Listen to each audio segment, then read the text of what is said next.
Hi everybody, Barb Steinberg, Teen Life Coach here.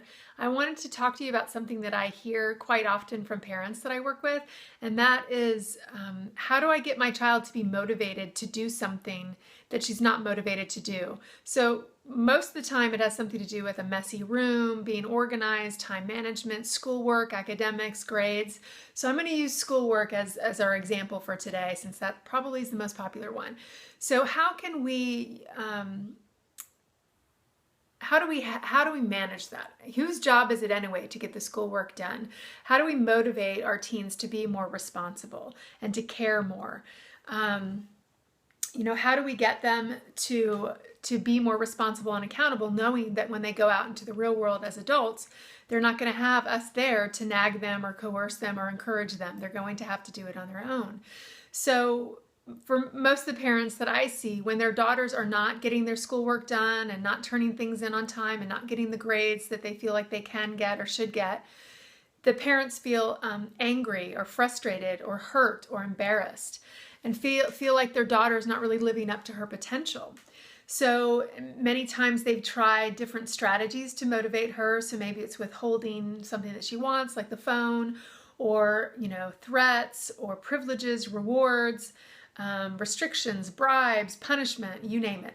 Tried so many different strategies. It's now become a point of contention and negotiation, with both parents and teens really each being 50% of that dynamic and contributing to that power struggle. So as you all know, teenagers are moving into adulthood. With each day, they're getting closer and closer to adulthood. So while they're living under our roof, they really need opportunity to practice adult-like behaviors, such as taking responsibility for something that is on your shoulders to make happen, like schoolwork or grades. So in certain situations like this, I like to ask, before I respond or speak or have a reaction, to ask myself, how would I react if I was speaking to an adult? If this same situation was taking place and, for example, a coworker was not getting their work done on time, how would I react? How would I respond to another adult? Because if I'm about to say something that might sound disrespectful to an adult, it will most likely feel disrespectful to your teen. So when your teen feels disrespected, or really when anyone does, then they make a decision. How am I going to respond to this? I feel disrespected. How am I going to respond? So sometimes what she may be doing is withholding schoolwork or not turning it in or not getting it done, challenging your authority, wanting to hurt you or embarrass you because she feels disrespected. So how can we change that? So one of the ways that I talk to parents about, which I think can sometimes be hard to hear, but I'm going to say it anyway, which is, in the real world, if you don't do something that's expected of you, there's a natural consequence, a real consequence. So wouldn't it be a great lesson if we gave her the space to experience the real life consequence? So that might mean that she ends up, for that 6-week term, she gets a D in American history. And she gets to experience what her behaviors led to. And then she now has a decision to make.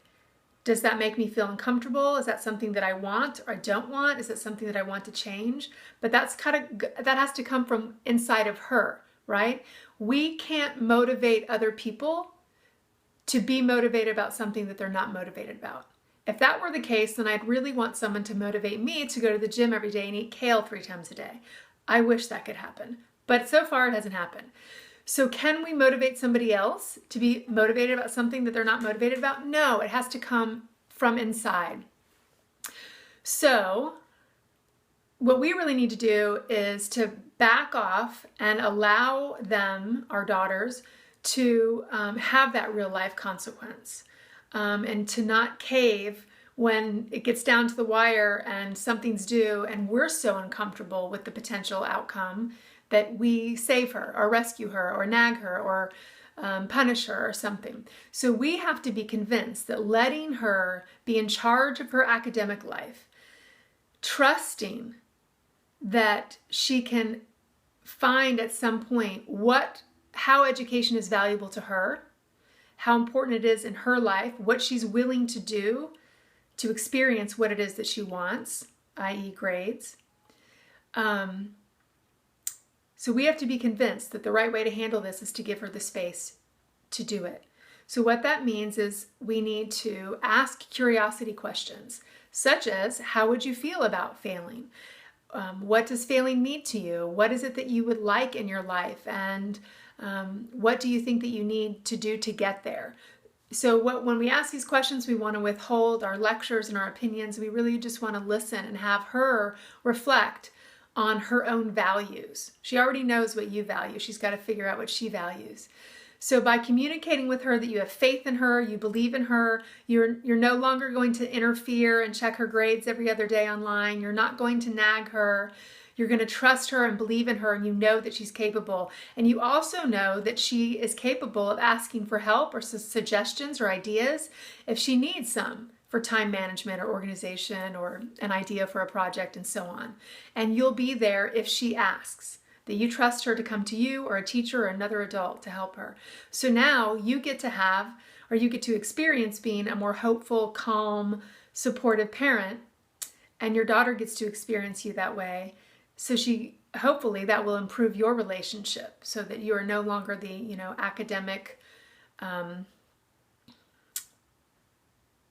tough one, that she gets to be that for herself and you get to experience taking that off of your plate.